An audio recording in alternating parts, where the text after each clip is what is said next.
I'll start again. It would help that if I wasn't muted. Apologies for that. Right, let me start again. So this is a... thank you for the heads up, Tom. My microphone was muted. I'll start again. This is a video about the madness that is Facebook and posts and videos being reported. Now, we all know that the sale of livestock is prohibited on Facebook, but it goes far beyond that. And seemingly, racing pigeon hobby and the sport is being targeted. Now, I don't know if it's being targeted externally from within the sport or whether it's just a few jealous idiots that keep reporting. But it's a definite issue. So the background to my battles with Facebook is that I have had in the last 6 months many videos, live videos reported for absolutely no reason. And my battles with Facebook started when in September every single live video that I did in Portugal from the One Love races down there were all took down. Every single live video that I did while I was in Romania in October, reported, took down.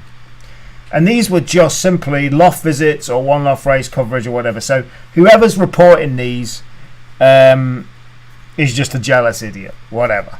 And I've got a new rule, actually since October, being in Romania, that I don't engage with idiots anymore. I don't involve in negativity. But somebody was reporting. So I finally managed to speak to somebody at Facebook via support. And I said, look, all of these have been took down. And their response to me was, we need the website addresses, the URLs of the videos to be able to look into it. And I'm like, how can I give you the URLs of the videos when you've took them down? Because when I go and hover over this site, its content's not available, it doesn't give me... Sorry, that's my ex-wife trying to call me. It doesn't give me the website address of the video. So how am I supposed to tell you? Surely your system should know where the video was and where it linked to. I can't be responsible for... I've got no way of knowing what the web addresses of these videos were. So there's one tip for you. And again, you shouldn't have to be doing this. If you put a video up, when you've posted the video, go and copy and paste the link of the video, the whole video address, right? Because if ever you do get them removed, their first response will be, can you give us the URL of the video? The URL is just a big website address of the video, right? So there's one tip for you. Every time you post a video, go and copy and paste and keep a note of that video, because based on my experience, they will ask you for it, which is absolutely ridiculous, but they will, right? So actually, as of this morning, I've given up with the battle of trying to get those live videos back on, because I have now 4 times said, how can you expect me to give you the details when you've deleted them? And I just keep going round in a loop, and I'm like, you know what, life's too short, I'm giving up on it. And it really does pee me off that all of that work and all of those videos, we had tens of thousands of people watching those videos in Portugal, thousands watching in the Romanian videos, and it pees me off that they are not on there anymore just because of a few idiots, whoever they are, right? So moving forward, ultimately this is getting to be a bigger problem. And I decided while I was in Portugal doing the One Love race coverage down there, enough's enough. Cannot rely on Facebook as a platform anymore, which is why you will now see every TV show I do. Oh, and by the way, we had even Aaron's TV show he did while I was in Portugal, even the Monday show he did, which was a great loft interview. And again, no sales of birds, no nothing, just people.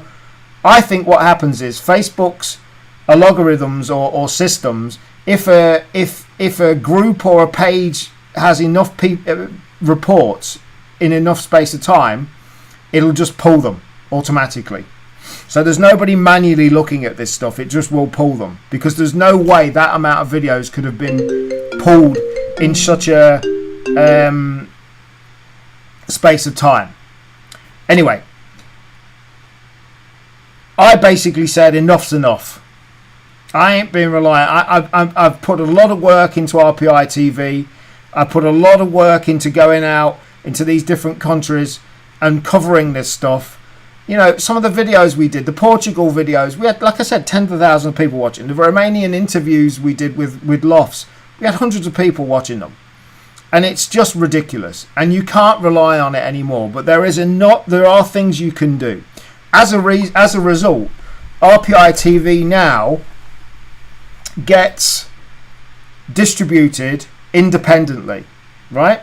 Now, this is not relevant to a lot of you. Maybe some of you that do videos is. So, as a result,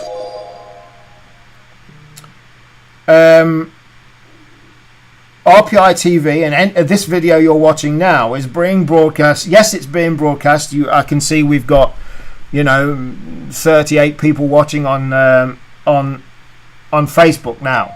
But it's also getting broadcast simultaneously on rpilive.com, which is going to be the place for all of my videos. And I'm using software to do that. Now, the software I'm using, it's quite a complex setup. It's called Restream.io. It's a bit complex for most people, right? And I'm using some live broadcast software to do that, some live broadcasting software on Mac. So it's not relevant to most people, but if you're doing anything in that means you're putting a lot of videos out, it definitely is. And please tell me and I'll give you all of the details of what the solution I'm using is. The simple way, what I would say is this. Like I said, 1, make a note of any of the URLs of the videos or the posts you're putting out. 2, do not rely on Facebook to retain your videos or posts. You cannot rely on it anymore.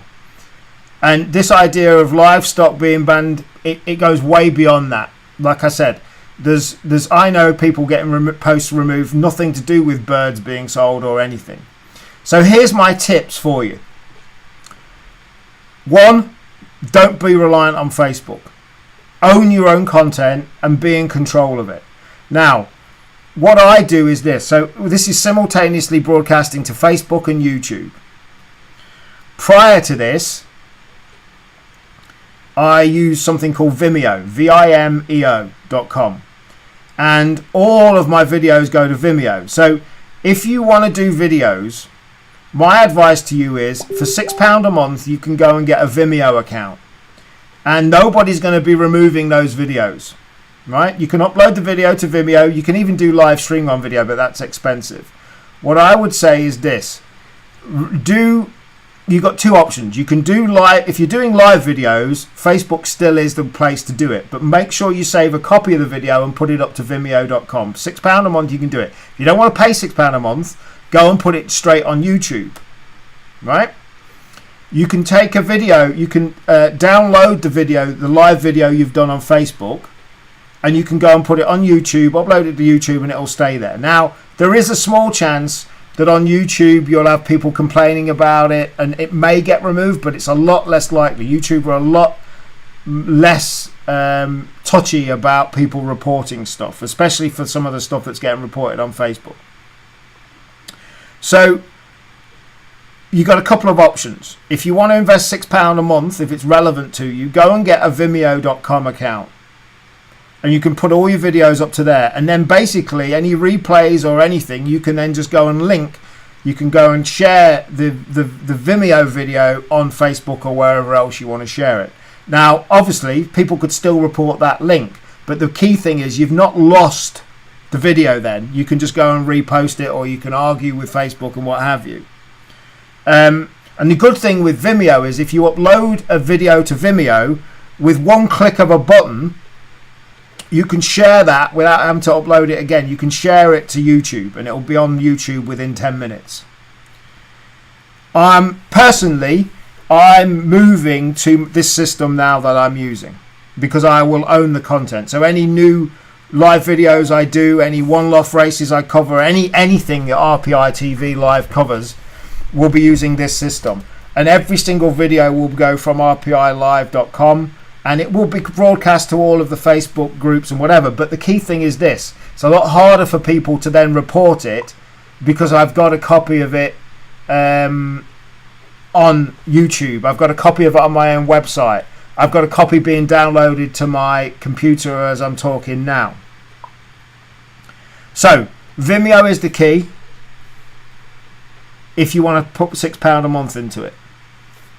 If you don't, get a YouTube account. You can go live from YouTube and you can post a link on from your YouTube live straight onto your Facebook. So you can be broadcasting from YouTube and post it to Facebook. At the end of the day, I don't see this getting any better. This situation, there's no reason to believe the situation is going to get any better. And ultimately, there's an argument Facebook. You see, the trouble is you've got Facebook is the place for pigeon racing sport around the world outside of China. But actually, you can't build anything on it long term. You can't rely on it. It's as simple as that, which is why we're going with our own platforms and stuff moving forward. So when I do my next outside broadcast, or I do another one-off race coverage, or whatever it may be, a loft visit live, they will be broadcast from this system. It'll go to YouTube. It'll go to all of the Facebook pages and the groups and the whatever else. That's the other good thing with this system. If you really want to get serious about it, this system is broadcasting to RPI's group, my own profile, to the page, to whatever you want it to do. There's a bit of a cost there. But keeping it simple, use YouTube and use Vimeo.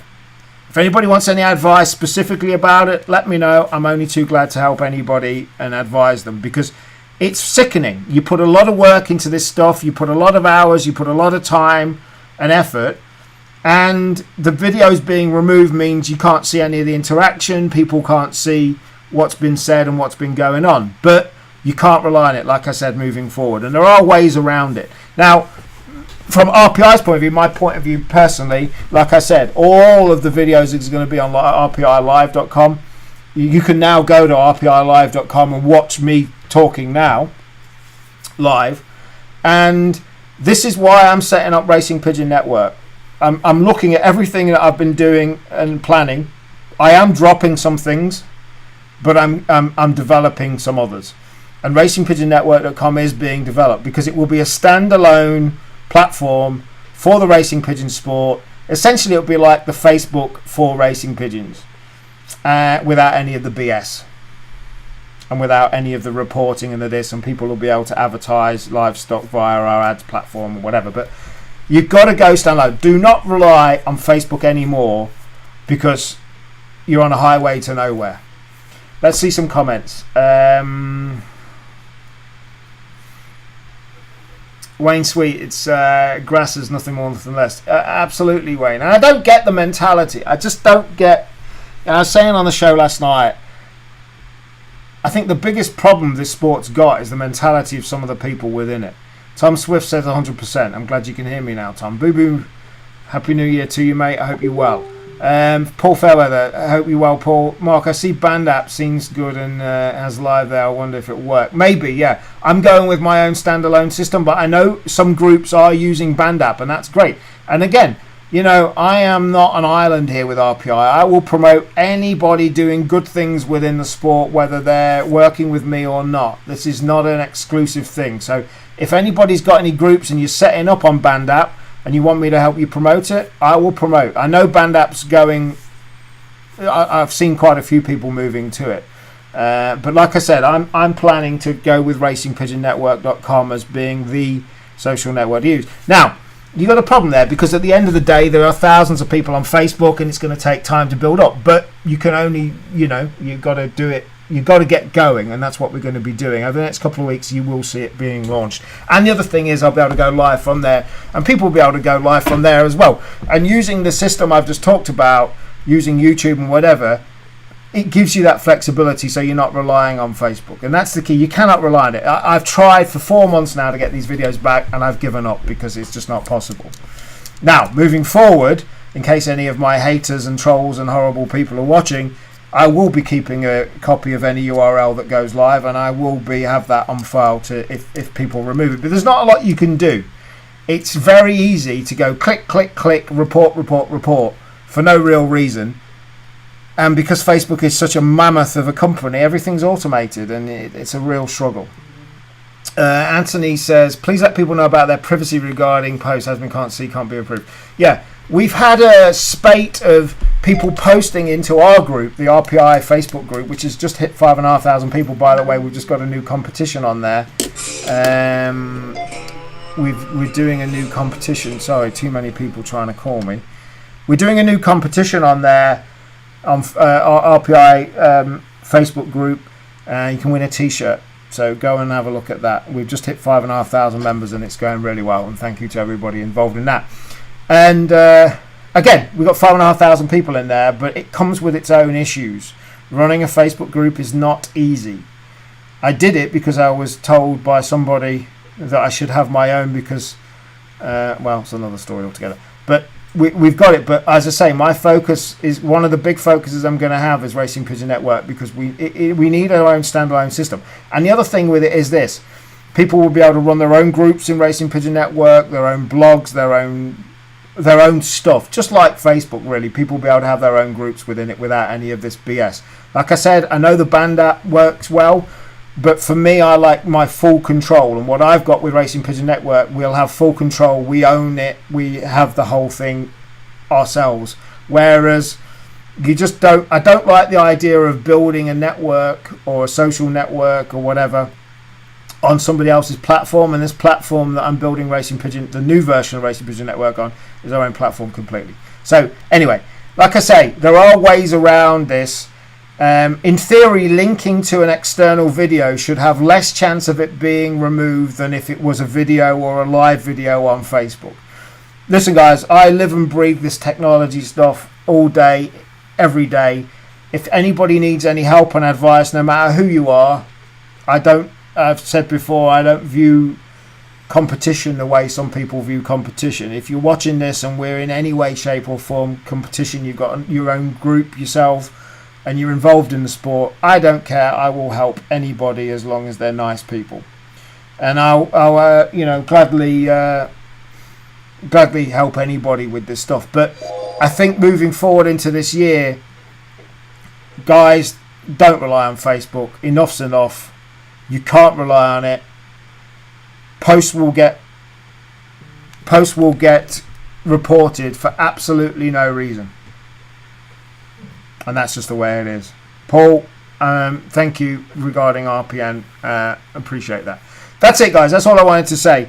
One other quick thing. If you're watching this, there's 30 people watching. I posted earlier on. I've got a couple more things coming up. Like I say, I'm going to be dropping some stuff. RPI TV Live is going to be a big focus moving forward. Paul, RPN, I'm planning in the next 2 weeks, realistically. The charity sale for Ewan Hamill was shut down last night as well, Mark. What the hell? See, there you go, right? Stephen O'Brien's just said, unfortunately, the charity sale which we promoted for Owen Hamill was shut down last night. That's a charity sale for a 13-year-old's family who tragically got killed, and that's been shut down as well. All bids lost. That's terrible. Right, Stephen, message me and let's see if we can get that back up and running on RPI auctions, mate. I have a cost involved with doing that, but I have no issue with supporting that. That's terrible. Let's see if we can do that. I'm open to getting that up and running on. If you've got the photos and the info, and we can get it done. Let's see if we can get that back up and running, and we'll do it completely for free, Stephen. There you go. Case in point, charity auction being closed down. Terrible. You can't rely on it. Like I said, This is why I'm setting up Racing Pigeon Network. Anyway, if you need any advice, tips, let me know. I'm always here to help. And as always, I've been saying now, I cannot keep up with Facebook Messenger. It takes me, and I'm not sounding up my own backside. It takes me weeks to catch up. I just cannot keep up. I'm way busy to be able to keep up. The best place to get hold of me is WhatsApp or text me on my mobile 07887 345 600 07887 345 600. That gets monitored, and you will get a response back within a day, if not earlier. But Facebook messaging is not the best way of getting hold of me. So 07887 345 600. I'm here to help anybody who I can. Thanks for watching. I'm going to go and crack on with some work, and I hope that helps. See you later, guys.